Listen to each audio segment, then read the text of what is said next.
مع دخول الاجواء الشتويه ونهايه السنه وتبتدي تسمع الناس بتقول هابي نيو يير، تعرف على طول ان في حاجه جايه علينا.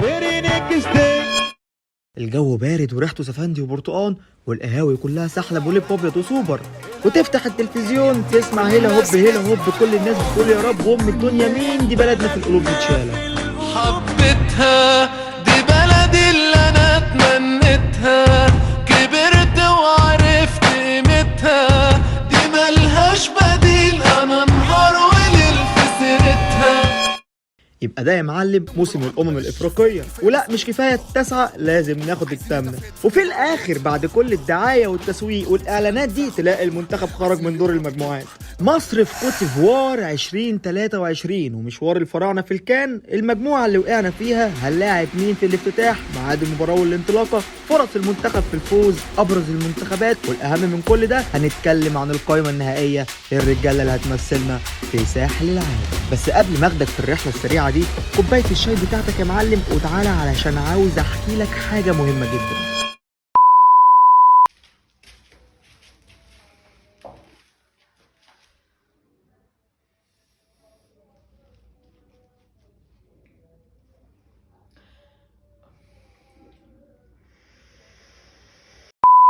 ويجي السؤال الأهم، هو ليه الجماهير المصرية مش طايقة المنتخب ولا مهتمة بيه؟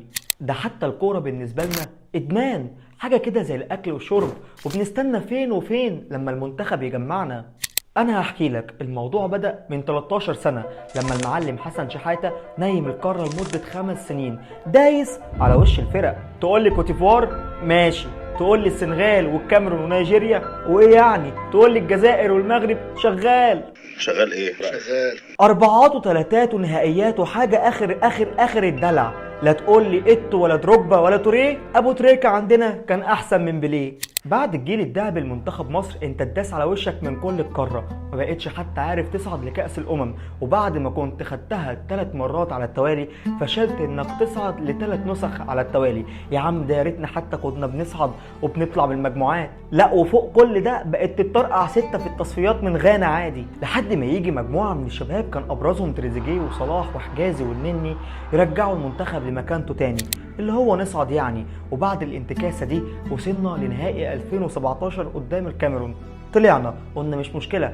نعوض في 2019، جت على ارضنا وسط ملعبنا وجمهورنا، قلنا بتاعتنا بقى المره دي يجي دور ال16، طلعنا قلنا مش مشكله نعوض في اللي جايه، رحنا نهائي 2021 قدام السنغال برضه طلعنا. انت ايه حكايتك؟ قول لي ايه حكايتك؟ وبالرغم من اننا كنا منتخب ضعيف جدا وبنصعد بالزق وبالعافيه، ده حتى كان اسمنا منتخب باص لصلاح، الا ان الجمهور كان راضي ومبسوط، لان الفتره دي بتاعت صلاح اللي كان في روما على راي علي محمد علي بتاع فين سبورتس الفراري. ولكن بدأت انتكاسة جديدة عام 2019. بتبدأ الانتكاسة بخروجنا في 2019 على ملعبنا ووسط جمهورنا من البافانا التاو تاو منتخب جنوب افريقيا من دور ال16.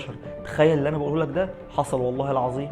وبعد اعلانات ودعاية وكلام على ورق وشغل حل حوش ومشكلة عمرو وردة ودفاع صلاح عن عمرو وردة ضد الجمهور المصري، هنا كانت بداية الانتكاسة الحقيقية او التدهور بين الجمهور والمنتخب، لحد ما الاعلام والجمهور المصري بدا يبص للعيبه دي بخيبه امل ويقول لك الناس دي مش جاي من وراها حاجه، يا راجل دي في اقرب فرصه جينا نصلح العلاقات المتدهوره بين الجمهور وبين المنتخب، نخسر نهائي كاس الامم قدام السنغال وكمان قدام نفس الفريق بنفشل في الصعود لكاس العالم، وخلاص وصلنا لمرحله لو المنتخب بيلعب الجمهور ما بقاش بيعرف غير بالصدفه. يا راجل ده احنا كلاعيبه بقينا كل حدث نخلي صلاح يطلع في المؤتمرات الصحفيه يقول للجمهور احنا كلاعيبه محتاجينكم اقفوا في ظهرنا. واحد دلوقتي يقول لي ايه ده، هو انت بتلعب في المنتخب؟ اقول له طبعا اكيد لا، ده انا بلعب خماسي بالزق وبالعافيه. يقول لي امال بتقول احنا كلاعيبه ليه؟ هقول له يا عم عديها، ده علي جبر واحمد سامي جوه في القايمه، هي جت عليا. نخش في المهم بقى، وهو القايمه النهائيه للمنتخب اللي هنشارك بيها في كاس الامم. ورينا يا عم فيتوريا انت مختار مين؟ بسم الله الرحمن الرحيم. ايه يا عم الاختيارات دي؟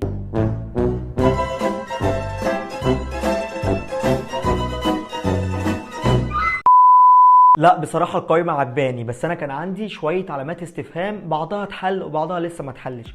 أول علامة استفهام عندي وهي إن إزاي علي جبر وأحمد سامي وأسامة جلال كانوا موجودين، بس يشاء القدر وربك يرجع الحق لأصحابه. وأسامة جلال إحنا مش شمتانين فيه والله، ألف سلام عليه، يتصاب عشان ياسر إبراهيم اللي قدم موسم رجولي وفترة أخيرة كانت قوية جدا ينضم للمنتخب بديل ليه.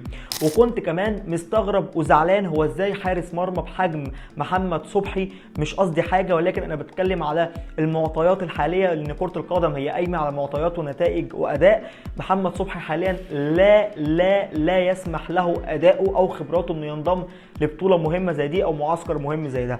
حتى في الفتره الاخيره هو مش في التوب فورمه بتاعته ومش جاهز ومتعاقب من فرقته. ازاي بتضمه انا ما اعرفش والله. برده كان عندي استغراب كبير جدا على احمد الشناوي اللي هو لسه راجع اساسا من اصابه، وبصراحه كان نفسي اشوف محمد بسام لانه بيقدم اداء حلو، ولكن كده انا بالنسبه لي محمد الشناوي ان شاء الله مش هيحصل له حاجه وهيكمل معاك لحد اخر ماتش، وفي الحالتين حتى لو حصل له حاجه ابو جبل اللي هيقف مكانه. ومن اكتر الحاجات بقى اللي كانت بسطاني بصراحه هي وجود كوكا في المعسكر لاول مره، وبصراحه الولد يستاهل لانه طالع بقوه، بس الحلو ما بيكملش والراجل اتحسد، الدنيا كلها اتقلبت عليه وقال لك ده توب التوب واشول ومش اشول وهيدغدغ الدنيا. الراجل تاني يوم اتصاب وخرج من المعسكر عشان يجي مكانه من بيراميدز مين؟ مهند لاشين. وعامه وفي جميع الحالات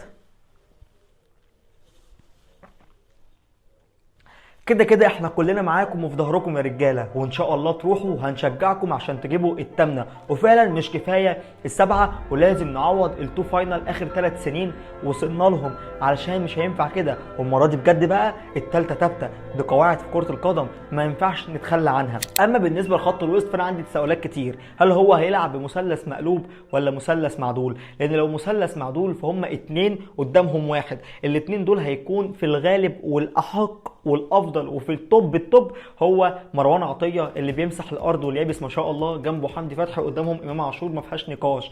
اما لو مثلث مقلوب هيلعب 1، واعتقد ان هو يا يكون حمدي يا مروان، قدامهم 2 زيزو لانه بيحب يلعبوا دايما هنا، وجنبه امام عاشور، قدامهم 3 صلاح ومصطفى محمد، واتمنى يبدا بعمر مرموش. اقول لك على حاجه تانية وهي ان انا ابوس ايدك نفسي ما اشوفش محمد النني يبدا، مش تقليل خالص منه، ولكن محمد النني بعيد عن المشاركه، بعيد عن الضغط، بعيد عن حاجات كتير. هو هناك في الفرقه في الارسنال مش دايم معاهم في المشاركه او مش في الاجواء قوي، واعتقد برضو لان مروان فايق، حمدي فتحي ملوش حل، فده تمني، لكن اعتقد ان هو هيبدا بمحمد النني وربنا يسترها علينا. وبصراحه يا رجاله ملناش حجه، مجموعه مفيش اسهل من كده. اول ماتش عندك يبقى يوم 14/1 قدام موزمبيق، تاني ماتش عندك هو غانا، وعلى فكره غانا مش احسن حاجه زي زمان، بس اقول لك على حاجه، في كام لعيبه كويسين، عندك قدوس ومش عارف مين، بس خلي بالك الماتش في جيبنا ونقدر نهندلها. ادي 3 نقط. نروح للماتش الثالث الراس الاخضر، ابوس ايدك بطل دلع، مش محتاجه نصعد اول ونبقى رجاله، عشان لو صعدنا تاني يبقى فيها مشكله كبيره جدا، واحتمال نقابل المغرب انت فاهم انا بقول لك ايه، لما بتنحس والله مش محتاجين فرهده، واحنا مش قادرين نتفرهد. بس كده يا عم، هي دي القصه وما فيها، ودي اهم الحاجات اللي المفروض تكون عارفها قبل مباراه مصر الجايه قدام موزمبيق. عرفت الميعاد، هيبقى الساعه 7 ماتش غانا وماتش كاب فيردي او الراس الاخضر يكون الساعه 10. ما تنساش تتفرج على المنتخب بتاعك. يلا كده مش فاضل غير انك تعمل لايك وفولو. ليه فولو؟ علشان الفتره الجايه هنغطي مع بعض كاس الامم الافريقيه، وانتظرني. سلام.